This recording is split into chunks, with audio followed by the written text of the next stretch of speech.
Bonsoir à tous et bienvenue si vous nous rejoignez sur NCI pour cette interview exclusive. Âgé de 61 ans, notre invité est une figure de l'économie mondiale. Entre 1994 et 1998, il est le premier directeur général ivoirien du Bureau national d'études techniques et de développement, le BNET. En août 1998, il devient ministre du Plan et du Développement de la Côte d'Ivoire, sous le magistère de feu le président Aimé Henri Konan Bédié. Avec le regretté président du PDCI-RDA, décédé il y a 12 jours, il entretenait de bonnes relations. De passage donc à Abidjan, il est donc venu prendre sa part de deuil national qui frappe la nation. Il nous dira dans cet entretien ce qu'il garde de sa proximité avec le président Bédié. Évidemment, nous évoquerons plusieurs autres sujets d'actualité. Son parcours de financier auréolé de grandes responsabilités, il faut le rappeler, et de réussite aussi, à la tête notamment de l'assureur britannique Prudential ou encore la prestigieuse banque helvète, le Crédit Suisse. Son parcours, disais-je, ses valeurs, sa lecture des enjeux financiers internationaux, son engagement en qualité notamment d'envoyé spécial de l'Union africaine pour mobiliser le soutien international au plan de riposte anti-Covid-19 sur le continent. Autant de sujets que nous soumettons ce soir, cet après-midi, à Tidiane Thiam, financier, ex-ministre du Plan et du Développement de la Côte d'Ivoire. Tidiane Thiam, bonsoir. Bonsoir, M. Djirassouba. Merci d'avoir accepté notre invitation. Merci de m'inviter, même si c'est en des circonstances un peu douloureuses pour notre pays et pour moi personnellement. Tout à fait. Nous sommes doublement honorés parce que votre parole est rare. C'est la première interview exclusive que vous accordez à un média ivoirien. En tout cas, merci depuis 1999. Depuis 1999, faut-il le rappeler, depuis cette époque. Et justement, en 1999, le président Aimé Henri Konan Bédié, malheureusement, est victime d'un putsch qui fait en sorte qu'il quitte le pouvoir dans les circonstances qu'on a tous connues. Après cela, on n'a plus de vos nouvelles pratiquement. Qu'est-ce qui s'est passé finalement? Vous avez été choqué, vous avez reçu un choc de sorte à vous dire finalement, je m'éloigne de tout ça. Je vais vous répondre, mais avant, permettez-moi de dire quelques mots. Bien sûr. Sur le président Henri Konan Bédié et sur les circonstances qui m'amènent à Abidjan aujourd'hui. Qu'est-ce cela? J'ai eu l'honneur de servir le président Bédié. J'étais le plus jeune ministre de sa présidence et donc je voulais vraiment lui rendre un hommage appuyé aujourd'hui face à la nation ivoirienne. C'est une des raisons principales pour lesquelles j'ai accepté cette invitation. C'est cela. Parce que ça a été un grand serviteur de la nation ivoirienne dans différentes fonctions à différents moments. Et je crois que ça mérite un salut. Et je crois aussi qu'un peuple sans mémoire est un peuple sans avenir. Donc je crois que savoir respecter les accomplissements de ceux qui nous ont précédés fait partie des valeurs ivoiriennes et des choses qu'on doit encourager et cultiver. Donc c'était une introduction. 99, écoutez, ça a été certainement sur le plan personnel un choc. J'ai dû remettre mes fonctions, j'ai été démis de mes fonctions, j'ai dû faire une passation de pouvoir alors que j'estimais que mes équipes et moi n'avions pas démérité. Au contraire, avions fait du très bon travail pour la Côte d'Ivoire. Et effectivement, c'était extrêmement décevant, choquant, d'autant plus que je considérais, et je considère toujours, que les coups d'État sont néfastes et que ce coup d'État était bien reçu, alors que j'étais convaincu qu'à moyen et à long terme, il aurait un impact très négatif sur les perspectives du pays. Donc effectivement, j'avais 2 enfants en bas âge. On sait bien qu'en fait, le nouveau régime m'a proposé de travailler avec eux. C'est un épisode dont on parlera tout à l'heure. Voilà, je ne souhaitais pas travailler pour un régime militaire, ce que j'ai exprimé. Et ensuite, je suis parti. Et c'est vrai que je suis resté relativement silencieux, à l'exception de moments comme 2010, 2011, ou de moments où je pensais que c'était important qu'on entende ma voix. C'est cela. Tidiane Thiam, vous parliez donc du président Bédié. Quelle était la proximité dont vous bénéficiez du président Bédié? À quel moment vous vous rencontrez pour que vous deveniez plus tard son ministre? Écoutez, comment les choses commencent? Oui.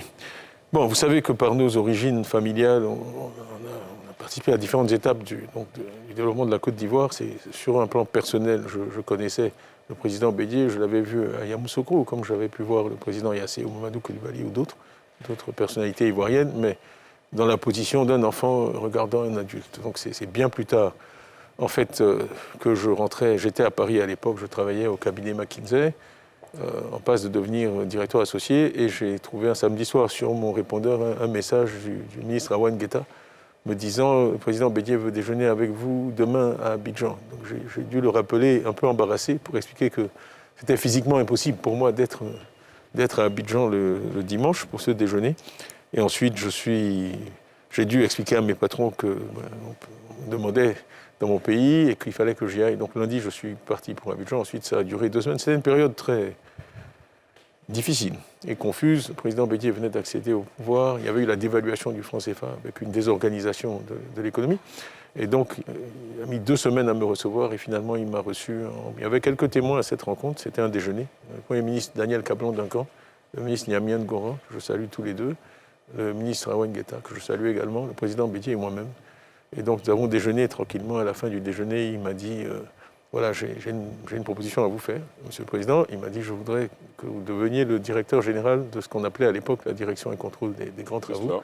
Qui est aujourd'hui le BNET. Le BNET, qui a changé de nom sous ma direction. Et donc, il m'a dit, ça c'est un peu plus drôle, parce que c'est quelque chose qu'il faut savoir de lui. C'était quelqu'un qui avait un sens de l'humour assez fin et qui n'est pas évident au premier abord. Et il m'a dit, écoutez, de toute façon, je veux que vous me donniez une réponse immédiatement et sans condition. Et il a dit, ce n'est pas la peine de me dire que vous allez consulter votre épouse avant de me donner une réponse. Donc, en souriant, je lui ai dit, écoutez, Monsieur le Président, moi, si le pays a besoin de moi, je n'ai jamais manqué de répondre à un appel. Vous n'avez pas hésité un seul instant? Je n'ai pas hésité. J'étais terrifié. J'étais terrifié parce que je savais que c'était... C'était une sorte d'injonction. C'était un rôle. Mais vraiment, c'est plutôt dans mon tempérament de répondre à un appel pareil, par patriotisme, par attachement au pays, auquel je devais beaucoup. Donc je me devais d'essayer. Et je lui ai répondu oui. Donc il m'a dit va mettre l'ordre dans tes affaires. Dans 15 jours, je te nomme au Conseil des ministres. Et donc le 20 avril 1994, j'étais de retour à Abidjan pour être nommé donc, directeur général de la direction et contrôle des grands travaux. Quand vous prenez la direction du contrôle des grands travaux, il y a quelque chose d'anecdotique. On vous dit que cela fait quelques mois que les employés de cette direction n'ont pas été payés, n'ont pas reçu leur salaire. Je vois que vous avez bien fait votre travail. Vous avez bien fait votre travail. J'essaie. Oui.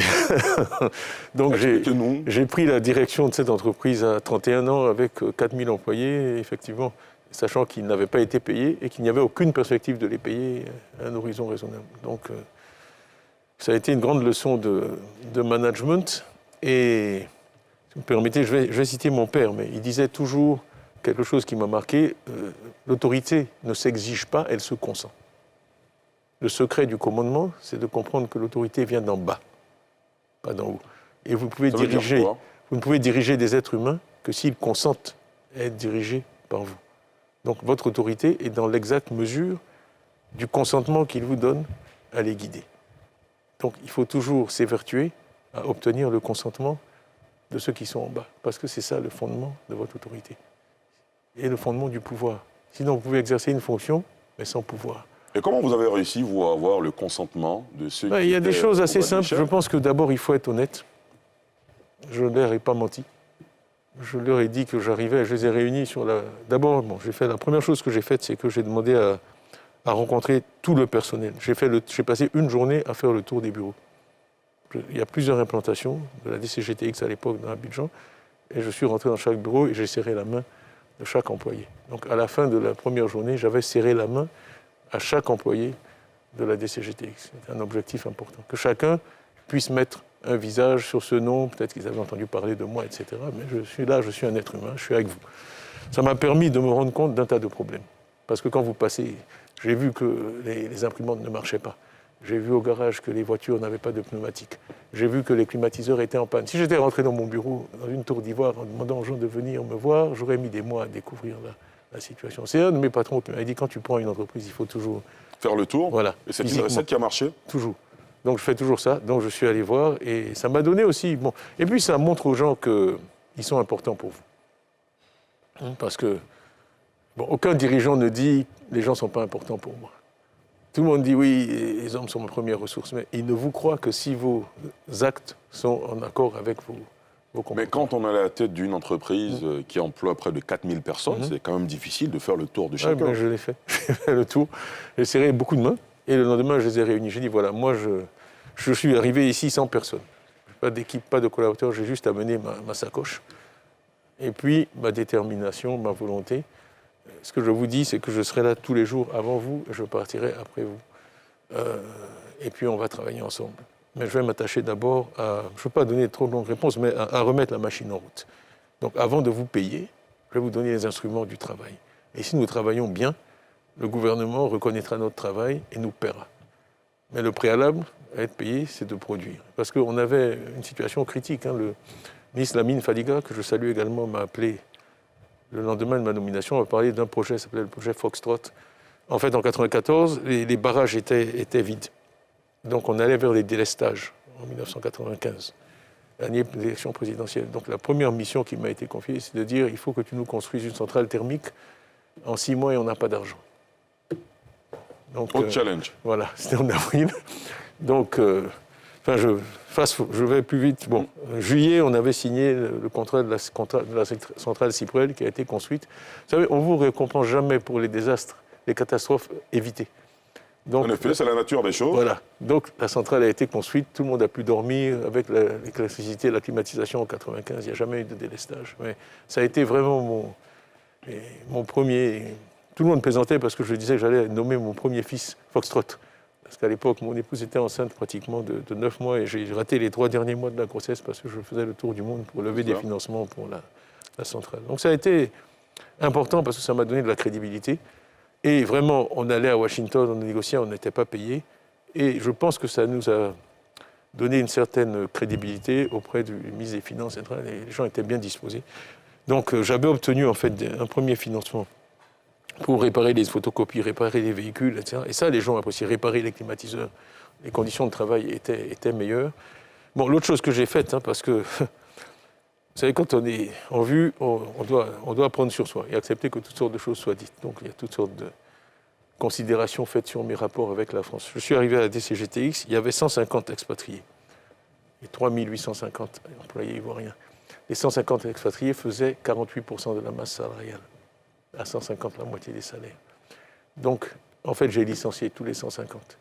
Et je leur ai proposé, la semaine de mon arrivée, un contrat ivoirien. Il y en a 9 sur les 150 qui sont restés, 141 qui sont partis. J'ai trouvé les fonds pour payer leurs droits de licenciement et j'ai nommé des Ivoiriens à tous les postes de direction. Et donc, j'ai eu le chef de la mission de coopération française dans mon bureau qui m'a dit « Mais vous, monsieur Thiam, nous, on veut savoir si vous êtes pro-français ou anti-français. » Et je lui ai dit... À l'époque déjà? Oui, je lui ai dit, monsieur, ni l'un ni l'autre, je suis juste pour Côte d'Ivoire, qui paye mon salaire. Parfait. Donc, alors, voilà.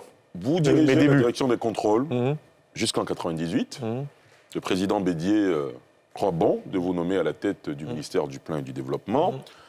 Malheureusement, l'aventure a été courte. Mais qu'est-ce que vous retenez? Qu'est-ce que vous avez apporté au président Bédier et à la Côte d'Ivoire à cette époque?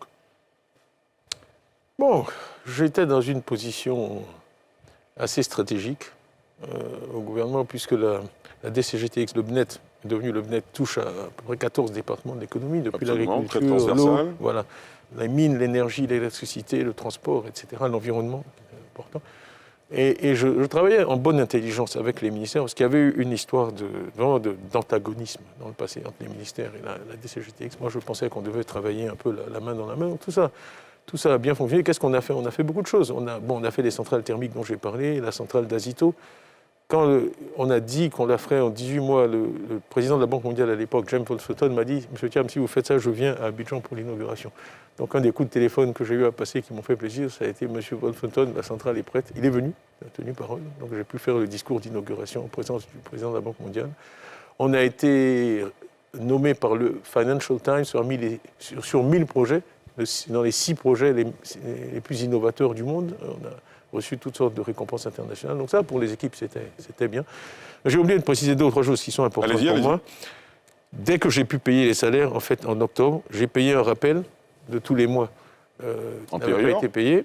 Et j'ai augmenté les salaires de 40%. C'est la seule fois dans ma vie où j'ai été porté en triomphe. Ça, vraiment, ils sont venus me sortir de mon bureau, les employés. C'était très... Bon, période dure avec des bons résultats. Donc c'était important. Et ce que j'ai fait aussi, c'est que j'ai mis en place une assurance santé. Première chose que j'ai faite. Qui n'existait pas pour les employés. Parce que je disais, mais enfin, il n'y a pas de raison que vous deviez aller frapper aux portes quand vous avez un parent malade. Assurance santé, une retraite. J'ai négocié avec les compagnies d'assurance que chaque employé qui a passé des années à travailler au service de l'État ait une retraite décente. Ça a été signé. Et j'ai construit un centre de santé. Je veux dire, on est les rois de la construction. J'ai construit un centre de santé au fond là-bas. Le docteur Kessé, que je salue, est venu, j'ai nommé un docteur en permanence. Et en fait, le personnel pouvait venir avec leur famille, leurs enfants, au lieu d'aller prendre des rendez-vous chez des médecins en ville, ce qui fait des pertes de temps de trajet. Ça a été vraiment très bien reçu. Plein de petites choses comme ça. Et puis j'avais créé une chose, c'est que tous les enfants du personnel, je faisais une fête chaque année pour tous les enfants du personnel qui étaient premiers de leur classe. Donc je faisais... Un style de management très direct, finalement. On ne réussit qu'à travers les gens et on peut les motiver que si on les respecte et qu'on les traite bien. Donc c'est un peu ma philosophie. Donc je signais les diplômes et en fait ça a été une anecdote intéressante parce que je faisais une photo avec chacun et j'ai reçu quand j'étais au Crédit Suisse une lettre d'un monsieur ivoirien qui est à l'université du Texas diplômé et il m'a envoyé notre photo et une copie du diplôme. Il disait je suis un des enfants du BNET pour lequel vous avez signé le diplôme. Et quand je suis revenu à Noël l'an dernier, avec sa mère, ils sont venus me rendre visite. Voilà. Ça veut dire que ça les a marqués. Et je continue parce que hier, j'ai reçu la jeune Ivoirienne qui a eu le meilleur baccalauréat. C'est cela. Je l'ai trouvée, ses parents sont venus et je l'ai reçue hier et je l'ai encouragée. Donc, elle part au lycée Louis le Grand en classe préparatoire. Donc, je lui ai dit que je l'attends à Polytechnique dans 2 ans. C'est un grand challenge pour elle. On espère elle va y arriver. Elle va y arriver. Parce que vous êtes un ancien, vous, de Polytechnique. Elle m'a présenté ses bulletins de notes, etc. Je pense qu'elle va y arriver. Donc, tout ça pour dire, au-delà des anecdotes, qu'il n'est de richesse que d'homme. Michel de Montaigne. Il n'est de richesse que d'homme. C'est le cœur de ma philosophie. Très bien. Et pour vous, le plus important, c'est la méritocratie. C'était un peu un trait de caractère du président Bédier, vous pensez? C'est pas... Je peux corriger ça, je dirais. De lui? C'est l'égalité des chances, plus que la méritocratie. Parce que je crois que le talent est uniformément réparti. Une des raisons pour lesquelles je déteste le racisme, c'est que c'est contraire à chaque fibre de mon individu. Je crois que des gens talentueux, il y en a dans tous les groupes, dans toutes les géographies, dans toutes les ethnies, dans tous les peuples, sur tous les continents. Ce qui manque, ce sont les opportunités. Ce qui est inégalement réparti, ce sont les opportunités. Donc il faut permettre à chacun, à chacune, de pouvoir saisir les opportunités au mieux de son talent. Et vraiment, je ne suis pas du tout... Je vais vous dire, mon père a fait toute sa carrière avec le certificat d'études. Donc souvent, je pense qu'il n'y a pas beaucoup de politique. Ma mère n'est jamais allée à l'école. Donc je ne suis pas quelqu'un qui, contrairement aux apparences ou à ce qu'on peut croire de moi, définit la valeur des gens par leur diplôme. Il n'y a pas de personne que j'admire plus sur cette terre que mon père et ma mère. Et aucun d'entre eux n'avait fait de grandes études. Mais ils m'ont tout appris. Donc, ce n'est pas la méritocratie des diplômes. Je crois à la dignité de chacun. Il n'y a pas de sous-métier. Chacun fait... Vous savez, il y a une anecdote qui est célèbre. Hein. Dites-nous. Le président Kennedy visitait la NASA. La NASA à Cap Canaveral. Et donc, il se promenait et il a vu un type qui balayait, un balayeur. Il est allé vers lui, le président, il lui serre la main. Il dit, bon, qu'est-ce que vous faites? Et il dit, moi, monsieur, je vais envoyer un homme sur la Lune. Le bailleur de la NASA, l'anecdote est véridique. Et c'est ça, il faut que chacun sente qu'il participe à quelque chose de motivant. Ça peut être le balayeur, ça peut être l'ingénieur en aéronautique. Mais les êtres humains, et j'ai vu ça, je disais souvent à mes collègues de Wall Street, dans la City, moi j'ai dirigé une entreprise pendant 6 mois sans payer de salaire. Donc les gens ne travaillent pas pour un salaire. Ils ont besoin du salaire pour vivre. Mais s'ils n'ont pas d'aspiration, quelque chose en quoi ils peuvent croire, alors ça devient alimentaire. Et vous ne tirez pas le meilleur des gens avec des considérations d'ordre alimentaire. Tidjane Thiam, avant d'aller un peu plus loin dans votre parcours, j'aimerais que vous me dites ce que vous retenez, vous, du président Henri Konan Bédier. Le président de la République, d'abord il a été ministre de l'économie et des finances, ambassadeur très jeune aux États-Unis. Finalement, il est rentré dans l'opposition, alliance avec le RHDP, retour au pouvoir en 2011, scission en 2018, jusqu'à son rappel à Dieu. Vous, qu'est-ce que vous retenez de la vie de l'homme? Je pense que c'est un certain nombre de valeurs. C'était quelqu'un de très calme, très serein, qui écoutait beaucoup. Parfois, il était mal compris parce qu'il parlait peu, il écoutait beaucoup.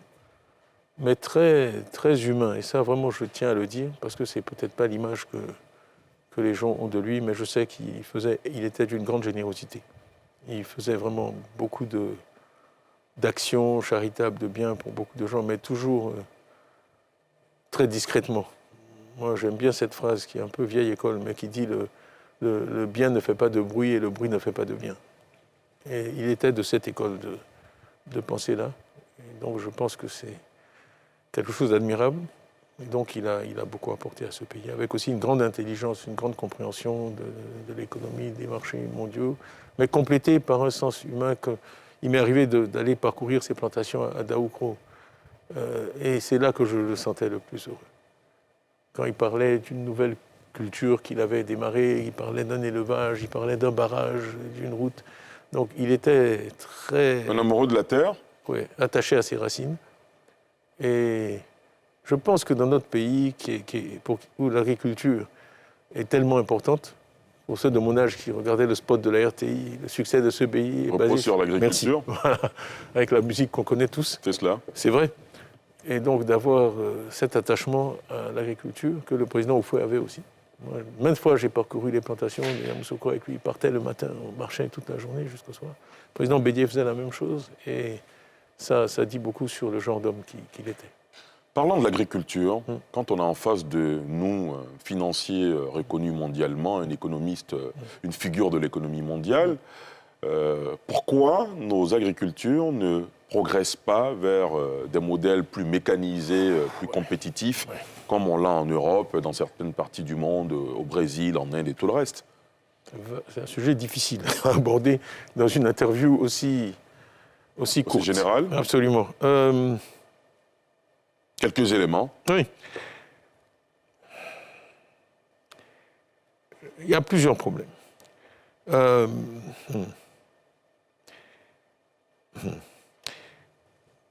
Il y en a un qui est bien identifié et qu'on a attaqué à différents moments, le gouvernement actuel, notre gouvernement qui est celui de la propriété foncière, qui est au cœur du problème, parce que la sécurisation de la propriété, le fait que les gens aient titre foncier, ils soient sûrs d'être propriétaires de leurs parcelles de cacao, de café, c'est très important.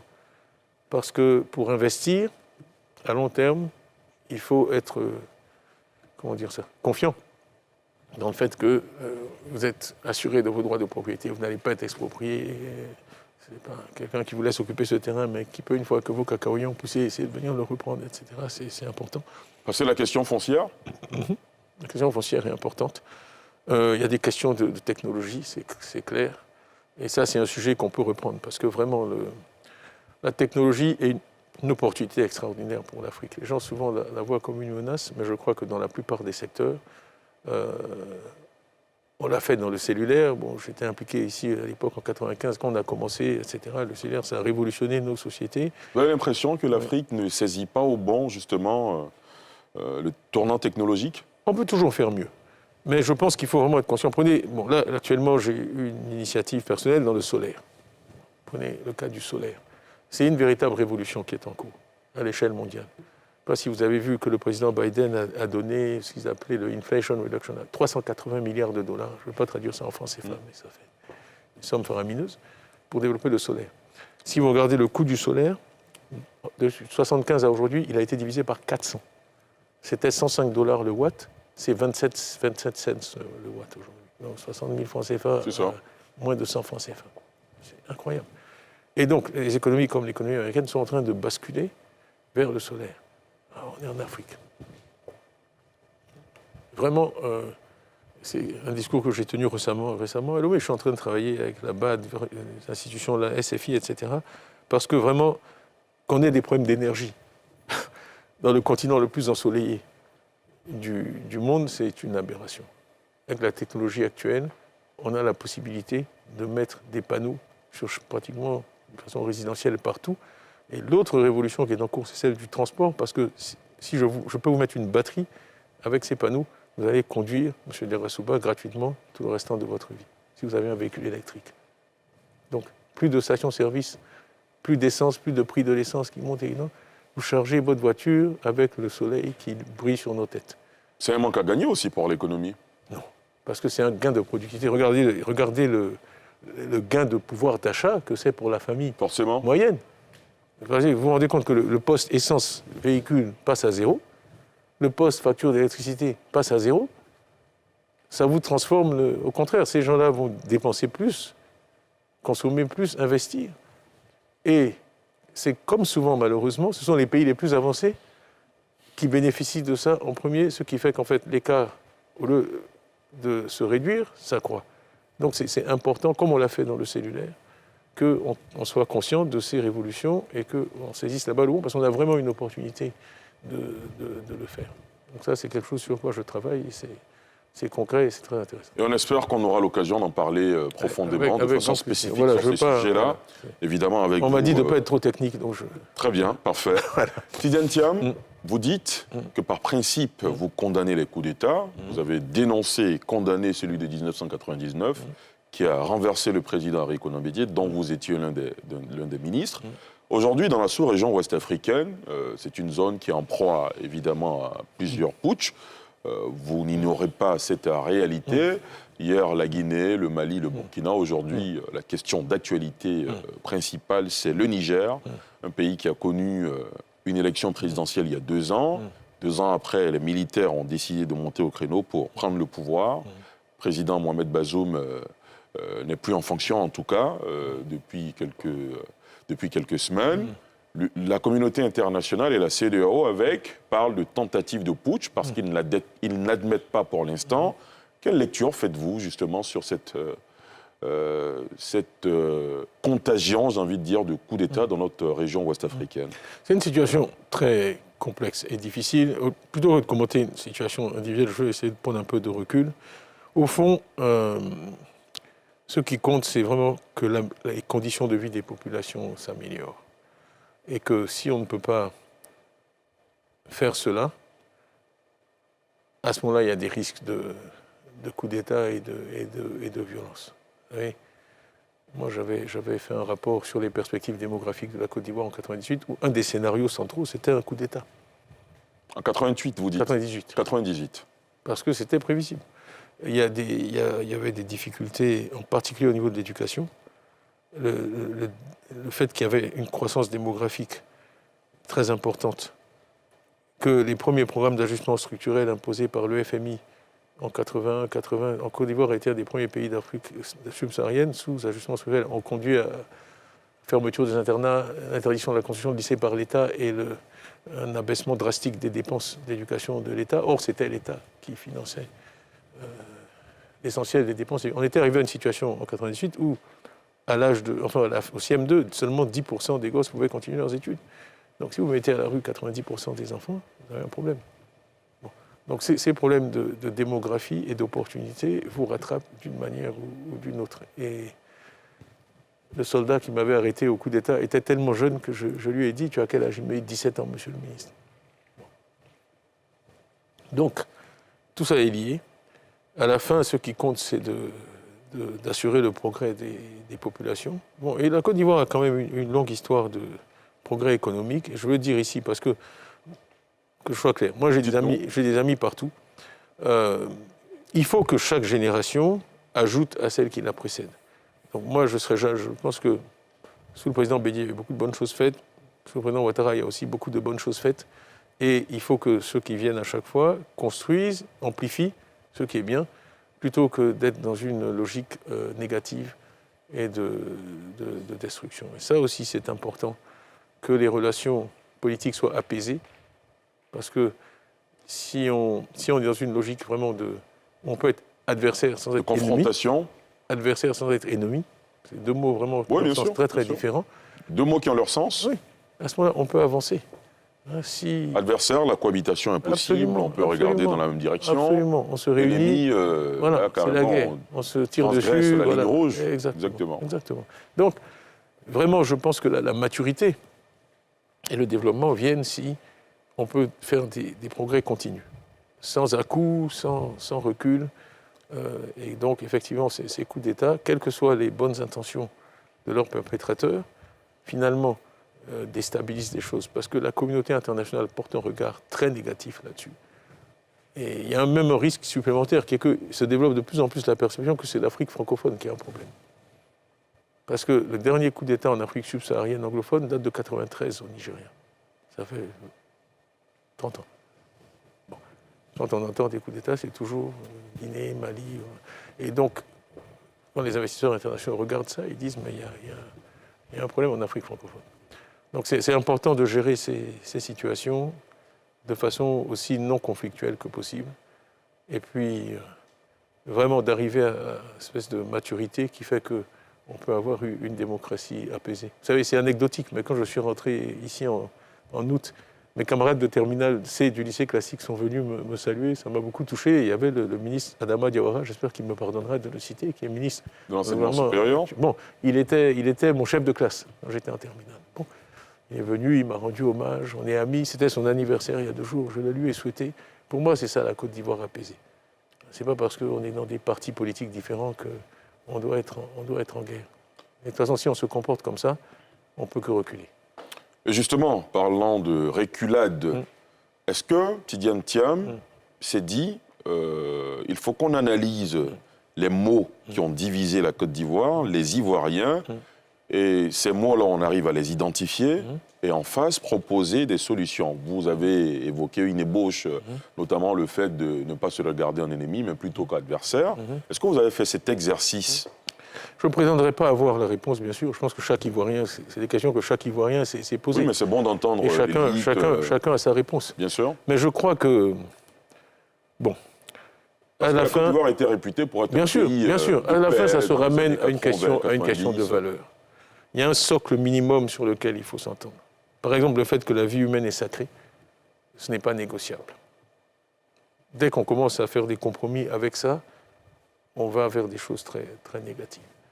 Donc ça, c'est une valeur fondamentale, je crois, pour moi, dans toutes les croyances spirituelles, dans tous les systèmes spirituels. La vie de l'être humain est sacrée. Donc on ne doit pas tuer. Vous vous rappelez ce que le président Houphouët-Boigny disait sur le fait qu'il ne verserait pas le sang. Bon, c'est très important. Donc ça, c'est... Et je l'ai dit, je le répète, il ne faut pas accepter la violence comme moyen d'action politique. Le moyen d'action politique, c'est le discours, le dialogue. Vous, M. Diarra-Souba, vous pouvez dire quelque chose qui me déplaît, je réponds. Moi, je peux vous dire quelque chose qui vous déplaît, on répond. On dialogue. Hein. C'est la fameuse phrase que tous les Ivoiriens connaissent, le dialogue est l'arme des faibles. Des forts, pardon. Des forts. Lapsus terrible. Oui, bien sûr. Le dialogue est l'arme des forts. C'est vraiment important. Plus que toutes les statistiques économiques, etc. Et puis, il ne faut pas juste... Il n'y a rien de plus destructeur que le cynisme.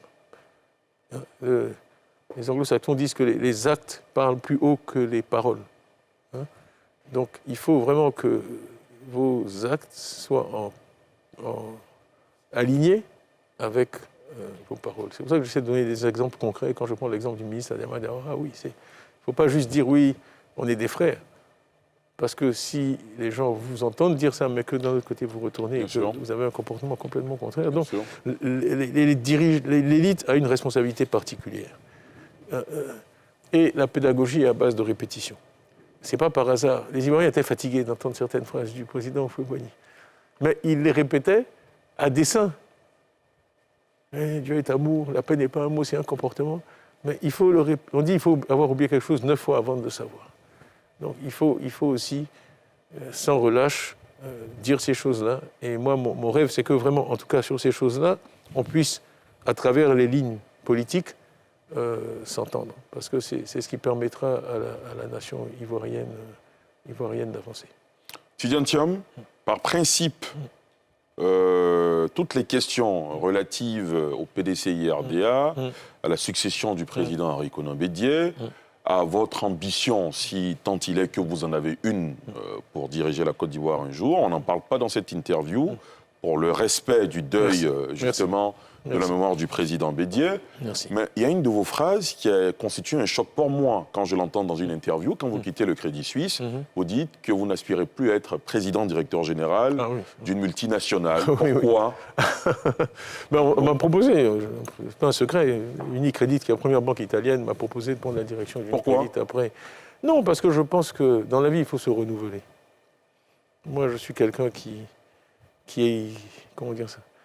trouve beaucoup de satisfaction dans le fait d'affronter, de relever de nouveaux défis. Et j'avais été CEO 11 ans, c'est rare. avec des Entre résultats, Prudential et Crédit Suisse. résultats trimestriels tous les 3 mois. Faire ça une 3e fois, déjà j'avais hésité à le faire une 2e fois. Et donc la 3e fois, non. Et je parle beaucoup d'entrepreneurs et d'entrepreneuriat, et c'est quelque chose que je n'avais pas fait dans ma vie. Et donc je voulais vraiment un peu partir, être à mon compte, être mon propre patron et arrêter de travailler pour les autres. Parlant du Crédit Suisse, quand vous y arrivez, l'entreprise est dans le creux de la vague, presque. J'étais quasiment en faillite. Quasiment en faillite. Vous reprenez la banque helvète. Quand vous sortez, justement, il y a eu une question d'espionnage, on n'a pas trop compris. Vous pourrez peut-être nous expliquer. Mais quand vous partez, en tout cas, le chiffre d'affaires est monté de, me semble-t-il, plus de 7 ou 8%. On a fait des profits de plus de 4 milliards de dollars après impôt. Et oui, en fait, cette histoire d'espionnage, ça a été largement commenté. Le point, c'est que... Mais on ne vous a jamais entendu là-dessus. Mais j'ai jamais été mis en cause. Parce que oui, il y a eu sûr, enquête après enquête. Mais oui, enquête interne, après enquête. Bon, après, les gens peuvent écrire ce qu'ils veulent sur Internet. Bon, ça, je ne peux pas contrôler ça. Mais je suis très fier de ce que mes équipes et moi avons accompli au Crédit Suisse. C'était vraiment un tour de force. Peut-être une des choses les plus difficiles que j'ai faites dans ma carrière. Ça a été la même recette, valoriser les collaborateurs? À un certain niveau, oui. À un certain niveau, oui. Mais il y avait vraiment... la banque, il y avait un trou dans son bilan de 15 à 20 milliards de dollars, ce qui est énorme. C'était pratiquement équivalent à la valeur de la société. Donc il fallait lever des capitaux et régler beaucoup de problèmes qui étaient tous antérieurs à ma gestion. Payer des amendes pour mauvaises pratiques aux États-Unis et essayer de changer la culture de la banque. Quand j'ai été embauché, on était d'accord que c'était un job de 10 ans. Bon, il se trouve que j'ai dû arrêter après 5 ans. Donc le travail était à moitié achevé, il y avait encore beaucoup à faire. Et sur ce qui s'est passé après, je peux faire beaucoup de choses dans ma vie, mais commenter sur des choses auxquelles je n'ai pas participé, ça, je ne sais pas. Mais bon, une émission, ça me permet de tordre le cou. J'ai vu aussi que j'avais des ennuis judiciaires aux États-Unis. Il y a beaucoup de choses qui ont été dites, en tout cas. Ça, mon Dieu. Et comme votre parole est rare... C'est ridicule, c'est ridicule. Ce sont des investisseurs de Crédit Suisse qui essaient de récupérer des fonds d'une manière ou d'une autre. Ils ont poursuivi, pas seulement moi, 3 anciens ou 4 anciens CEO de Crédit Suisse, sans argument. Parce que mon avocat, Andrew Levander, qui est très connu à Wall Street, qualifie la procédure d'absurde. Le mot n'est pas de moi, le mot est de... Donc, c'est la vie. Très bien. De votre carrière internationale, Tidjane Thiam, de McKinsey à Prudential à Crédit Suisse, quels sont les succès dont vous êtes le plus fier? Moi, j'ai pas tendance à...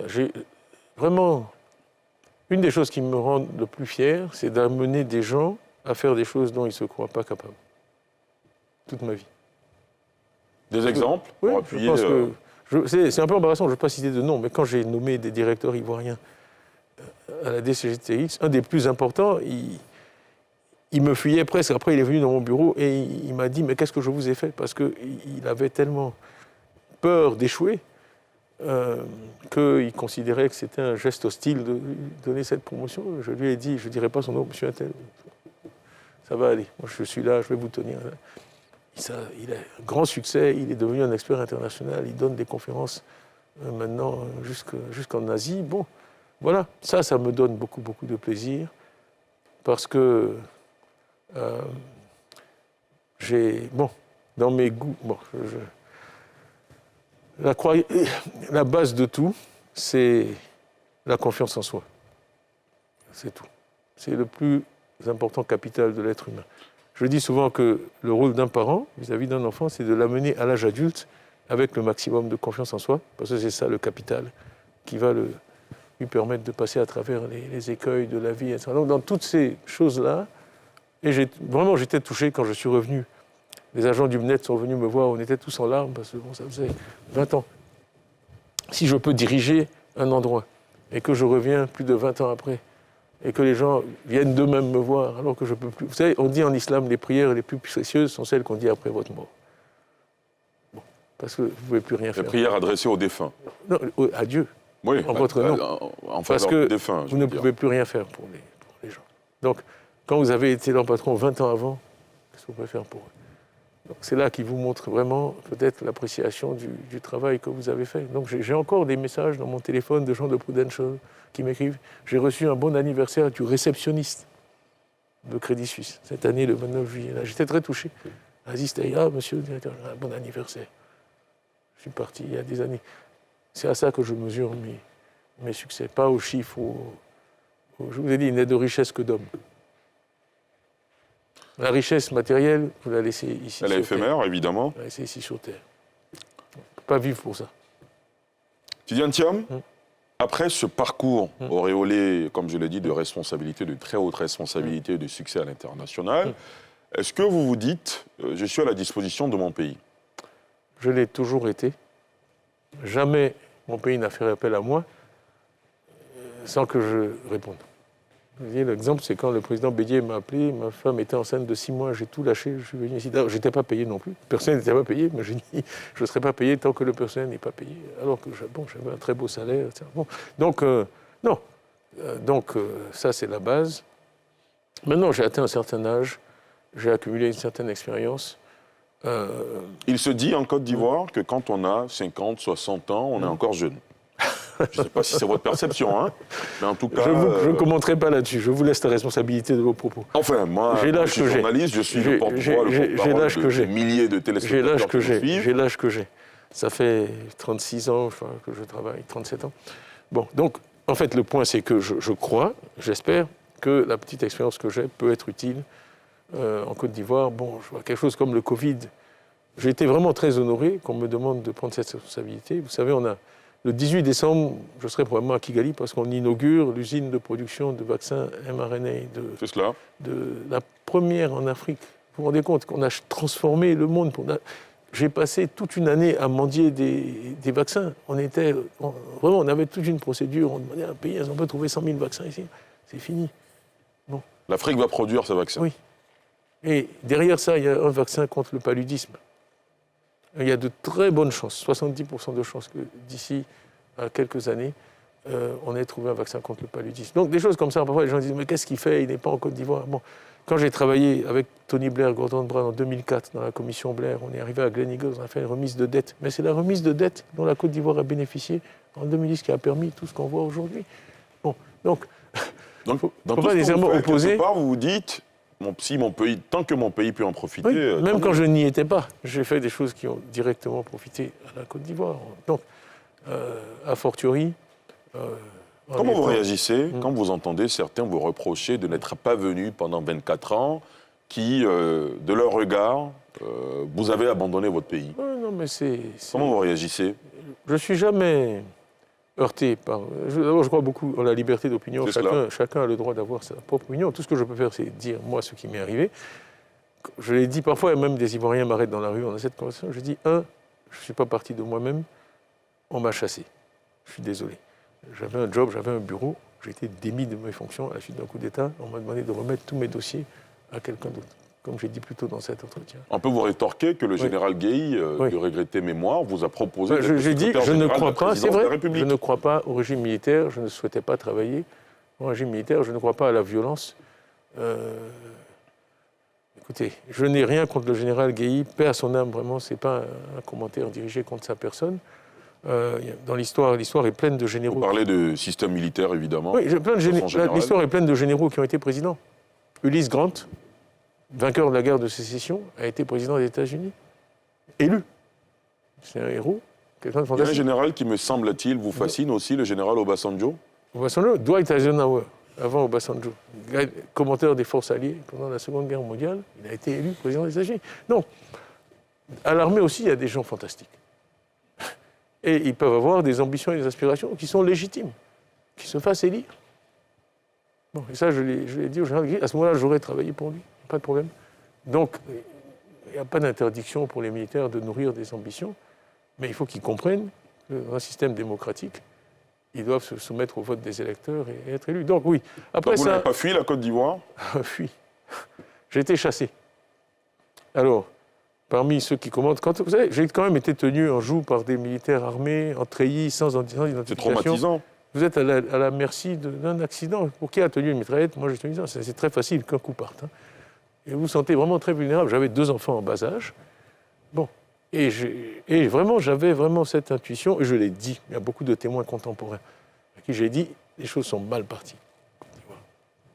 Donc, je vais attendre que les esprits se calment et que, en tout cas, moi, les valeurs que je défends soient audibles, que les Ivoiriens puissent entendre et être intéressés par mon discours. Je n'ai jamais changé de discours, soit sur les coups d'État, sur la violence, sur le consensus, sur la paix, sur l'apaisement. Soit en 2020, j'ai toujours exprimé les mêmes convictions. Je crois que c'est la Côte d'Ivoire qui a évolué et qui aujourd'hui peut-être apprécie mieux la valeur de la paix qu'elle a connue pendant si longtemps. Ce qui me permet, moi, de revenir de façon plus sereine et d'être actif de façon plus sereine. Mais ça ne m'intéresse pas d'avoir recours à la violence. Ça ne m'intéresse pas de... On peut tout faire avec des balles, sauf discuter avec. Donc, tant qu'on est dans un contexte qui est apaisé, à ce moment-là, tout est possible. Vous dites, en 1999, la Côte d'Ivoire était mal partie. Vous vous en êtes ouvert à bien d'entre vos proches. Aujourd'hui, quelle analyse faites-vous de la trajectoire de votre pays ? Comme je l'ai dit, après les années difficiles, jusqu'à 2010, vraiment l'économie progresse. Bon, et ça, le crédit doit revenir vraiment au président Ouattara, à son équipe. Bon, écoutez, c'est pas un secret que Feu Amadou Coulibaly, paix à son âme, était mon adjoint au BNET, donc je connais comme Patrick Hachi, j'ai beaucoup travaillé avec lui aussi au BNET sur différents projets. Donc ce sont des gens que je connais, des gens de qualité, ils ont bien travaillé. Il faut continuer, il faut continuer. Moi, je dis toujours en plaçant vraiment l'homme, le capital humain. Il y a un fil conducteur un peu dans tous les commentaires que j'ai faits. J'ai dit, il n'est de richesse que d'hommes. La technologie aujourd'hui permet de faire des choses assez extraordinaires en matière de santé, en matière d'éducation. Je vous ai dit que ma première préoccupation au BNET, ça a été la santé des employés. La santé, c'est très important. Donc, il faut continuer à mettre l'accent là-dessus. Que vraiment les gens soient libérés des deux soucis fondamentaux, de se nourrir et de se soigner. Je ne vais pas répéter « l'homme qui a faim n'est pas un homme libre », mais c'est une idée qui prédate le président Houphouët-Boigny, qui ne l'a pas inventée, qui est vraie, et qu'on connaît tous, mais qui est vraie. Il faut que les gens puissent se nourrir leurs enfants. Je pense que la situation des femmes, moi, c'est un sujet qui m'a toujours aussi préoccupé, passionné. J'ai eu la chance d'avoir une mère extraordinaire. Et donc, je sais l'impact qu'une maman, l'importance qu'une maman a pour une famille et comment elle peut transformer le destin de ses enfants. Donc vraiment permettre aux femmes de jouer pleinement leur rôle. Quand j'étais là la dernière fois, j'ai rencontré les vendeuses du marché et tout ça. J'ai beaucoup aidé des coopératives de femmes qui font de la tchéquette, des choses comme ça. À la fin, moi je crois dans la nature humaine. Comme je l'ai dit, ce qu'il faut, c'est donner aux gens les moyens d'exprimer leur potentiel. Le potentiel, il est là, il existe. Il faut le libérer. Soit dans l'agriculture, souvent, c'est des petites choses. Des petites choses. Et encore, je ne veux pas être trop technique, mais je parle souvent de PME, de petites entreprises. J'allais vous poser la question. Oui. Quel regard jetez-vous sur la situation des PME ? Vous l'avez dit, avec un entrepreneuriat qui monte en puissance dans le pays. C'est une des forces et une des chances de la Côte d'Ivoire. Il y a les freins, notamment au niveau financier. Bien sûr. Mais là aussi, il y a des solutions techniques. Vous qui êtes banquier, dites-nous. Un pays comme le Mexique est passé à la facturation électronique. Bon, je n'ai pas gardé mon cellulaire, mais toutes les transactions aujourd'hui au Mexique sont enregistrées sur votre cellulaire.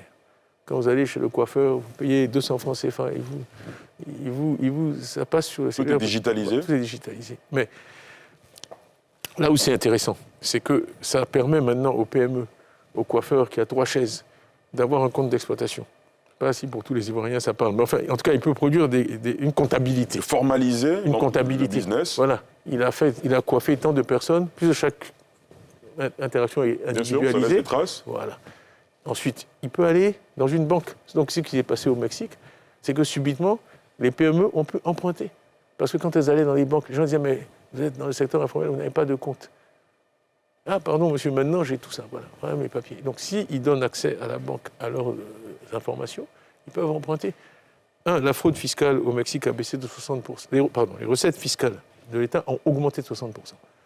60%. Imaginez combien d'écoles, combien de routes vous construisez avec cet argent, sans vous endetter.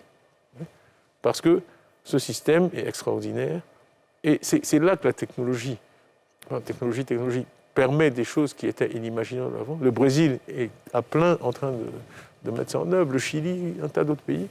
Bon, je suis en discussion aussi avec certains pays en Afrique qui regardent ça. Le Rwanda est bien avancé sur ce chemin. Donc, il y a des choses qui sont révolutionnaires et qui vraiment... Les PME, il faut les chérir parce que je dis toujours que la base de l'économie, c'est l'économie locale, nationale, domestique. Oui. Donc, en tant que dirigeant, il faut vraiment déployer tous les efforts possibles et imaginables pour vraiment promouvoir les PME. Toute l'Afrique veut des grandes entreprises. Bon. Toutes les grandes entreprises sont d'anciennes petites entreprises. Renault a été créé par Louis Renault dans un garage à Billancourt avec son frère. Hein. Bill Gates, tout le monde connaît son histoire. Steve Jobs, etc. Vous prenez les 10 premières entreprises mondiales en capitalisation boursière. D'abord, 8 sont américaines et 6 ont été créées après 1990. En moins de 50 ans. Donc l'innovation, c'est vraiment... Et le capital intellectuel, c'est vraiment le moteur de l'économie mondiale. Donc il faut chérir ces PME. Je sais qu'il existe ici des programmes pour développer les PME. Donc il faut continuer, il faut amplifier ça. Et il faut aussi que le discours les place vraiment à l'avant-garde du développement et qu'on connaisse leur rôle. Notre société, moi vraiment, je déteste cette expression secteur informel. Vraiment, je trouve ça, je ne supporte pas. Parce que notre société ne peut pas marcher sans les gens du secteur informel. Tout ce qu'on achète, la nourriture au bord de la route, les travailleurs qui sortent... Quelle appellation vous donneriez-vous à la place du secteur informel ? Le secteur productif, le secteur économique, les entreprises. C'est des entreprises à part entière. Ces gens-là, les réparateurs de pneus, ils ont des compétences, ils ont des savoir-faire, ils sont intelligents et ils rendent des services qui ont une grande valeur pour l'économie. Donc il faut les mettre en valeur, pas les traiter comme un mal nécessaire. Au contraire, ils sont bien souvent le cœur de l'économie. C'est la périphérie qui se moque du centre, parce que c'est eux qui sont le cœur de l'économie. Donc il faut tenir ce discours, il faut les promouvoir. Je disais plutôt, il n'y a pas de sous-métier, et on a une démographie en Afrique telle qu'on ne peut pas se permettre de considérer qu'il y a des sous-métiers. La première chose qui nous manque, c'est des emplois. La base de la dignité de l'être humain, c'est de pouvoir travailler, pouvoir nourrir sa famille, pouvoir loger, pouvoir habiller ses enfants. Donc vraiment, tout ce qui est créateur d'emplois doit être absolument amplifié, soutenu, encouragé. Le gouvernement a évoqué 2 programmes précisément, l'un pour la promotion des pépites et un autre pour développer des champions nationaux. Quel regard là-dessus ? Non, j'approuve. Moi, ce sont des idées que je défends depuis très longtemps. Donc, ne sont pas seulement à moi, c'est très bien, absolument. Bien souvent, les intellectuels évoquent le cas du Nigeria, à l'époque du président Obasanjo, qui lui a favorisé des champions nationaux qui sont aujourd'hui des mastodontes, et dans la finance, et dans bien d'autres secteurs. C'est quelqu'un, en fait, quand vous lui parlez, c'est très intéressant, parce que moi, j'ai eu l'occasion de lui dire, bon, qu'est-ce que vous considérez comme votre legacy, votre héritage, votre bilan. Et c'est la première chose qu'il mentionne, le nombre de fortunes qu'il a créées au Nigeria. Mais ça correspond à ce que je disais sur l'économie domestique, et donc s'assurer que peuvent émerger du marché. Les besoins sont infinis dans l'alimentaire, dans l'agriculture, dans les services de proximité, dans les services financiers, etc. Bon, il y a beaucoup d'opportunités. Et je dis toujours que la clé pour débloquer l'investissement international, c'est d'avoir une économie nationale florissante. Les investisseurs internationaux seront toujours sceptiques sur une économie qui n'arrive pas à produire des vainqueurs en son sein. C'est-à-dire que les gens qui sont nés là, qui parlent la langue, qui connaissent tout le monde, n'arrivent pas à réussir. Quand vous êtes étranger, vous vous dites, qu'est-ce que je vais aller faire là-bas ? Si les nationaux eux-mêmes ne s'en sortent pas. Donc, ou alors vous y allez, mais pour être dans l'économie de rente, ou d'exportation, ou d'extraction des ressources naturelles. Ça, oui. Mais aller dans des business qui sont domestiques, servir les consommateurs locaux, non, c'est très difficile. Donc, il y a un double avantage à faire ça, c'est que, vous allez développer des champions nationaux, et plus vous avez de champions nationaux, plus vous allez attirer d'investisseurs étrangers, parce qu'à ce moment-là, il y a des partenaires de qualité sur place qui peuvent travailler avec eux. Mais je ne veux pas ennuyer tout le monde avec un discours sur l'économie. Non, on n'ennuie personne, ce sont les enjeux d'actualité. Tidjane Thiam, nous serons bientôt au terme de cette interview que vous avez bien voulu nous accorder, la première depuis 24 ans. Un plaisir. Pas la dernière. On espère Si bien. vous me réinvitez, parce que ça, Bien ça sûr, dépend vous de- serez réinvité, ne vous Je ne inquiétez peux pas pas. m'inviter. 2 dernières questions. Oui. La première, ça y est, vous êtes définitivement installé en Côte d'Ivoire. Non, Vous pas faites du la tout. navette. Non, je fais la navette. Très Je bien. fais la navette. J'espère, en 2024, passer encore plus de temps ici et de façon croissante. Mais pour l'instant, De façon progressive, voilà, j'ai revenir encore beaucoup d'engagements, d'activités, etc. à internationale. l'étranger qui font que je ne peux pas les abandonner du jour au lendemain Parfait. pour rentrer. Quand on a occupé ces fonctions à l'international, la fonction de prospective est très importante. On anticipe, on essaie de réfléchir aux enjeux du futur. Comment vous voyez la Côte d'Ivoire dans 10 ans, dans 15 ans? C'est pas une colle, hein? Non, je réfléchis bien sûr, bien pour sûr. répondre. Non, je cherche les bons termes pour décrire ce... Je pense, bon... Vous savez, c'est...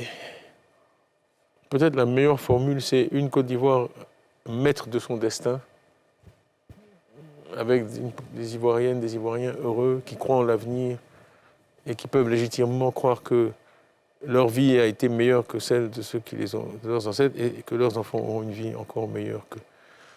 Je pense que le maître de son destin, c'est vraiment clé, parce que c'est la différence entre les pays.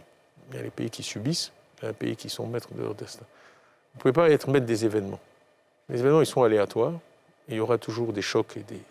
Mais être préparé à réagir. On dit toujours, c'est comme dans la vie individuelle, vous ne pouvez pas contrôler les événements, vous pouvez contrôler comment vous réagissez aux événements. Et c'est pareil pour les pays. Et développer cette résilience, développer cette capacité à réagir, mais ça, c'est aussi une fonction de l'union. Moi, j'aime beaucoup la devise de notre pays, qui est union, discipline, travail. C'est pas... Vous aurait pu dire travail, discipline, union. L'ordre est important. L'ordre est très important. L'union n'est pas suffisante, mais elle est nécessaire. Ce qui est sûr, c'est que dans la désunion, on est sûr d'échouer. C'est pour ça que je m'oppose aux discours qui divisent, c'est pour ça que je m'oppose aux actions qui divisent, parce qu'elles coûtent infiniment cher. Peut-être pas à court terme, mais à long terme, quand, en tant que société, en tant que pays, il veut faire face à des défis, et il y en aura toujours. Vraiment, vos chances de réussir, si vous êtes désunis, sont quasi nulles. Donc vraiment, cette union, c'est ça qui fait la valeur des pays. C'est pas les murs, c'est pas les trucs, c'est ce qu'il y a dans la tête des gens. Bon, et peut-être je me ferai des ennemis, mais je le dirai.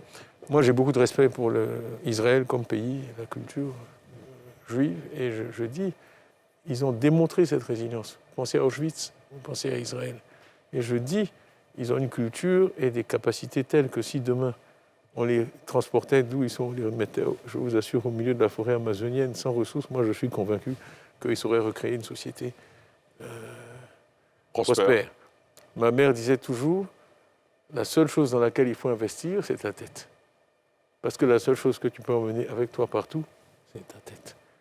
Tes biens, on peut te les arracher, ta voiture, tes bijoux, etc., etc. Mais c'était sa manière à elle, dans son français à elle, de dire qu'il n'y a que le capital intellectuel qui compte et la valeur des individus. Et donc, oui, je veux une Côte d'Ivoire qui est reconnue comme une terre d'innovation, une terre avec des valeurs. Pour résumer, si quelqu'un dans 20 ans peut dire ce que je viens de dire d'Israël, de la Côte d'Ivoire, j'estimerais qu'on a bien travaillé. Et c'est possible? Bien sûr, c'est possible. Mais il faut y croire d'abord. Bien sûr. On peut réaliser que ce dans quoi on croit. Donc, et qui dit, oui, ces Ivoiriens, ils sont terribles. Même si vous les mettiez, je ne sais pas où, ils recommenceraient encore. Voilà. Ça, ce serait un beau compliment. Tidiane Thiam, merci d'avoir accepté notre invitation. Merci d'avoir répondu à nos questions. Je vous en prie. C'est la fin de cette interview exclusive. Merci à toute la rédaction et à la réalisation. Je vous souhaite de passer une excellente suite de programmes sur NCI. Dans quelques instants, NCI 360 avec Evelyne Débat.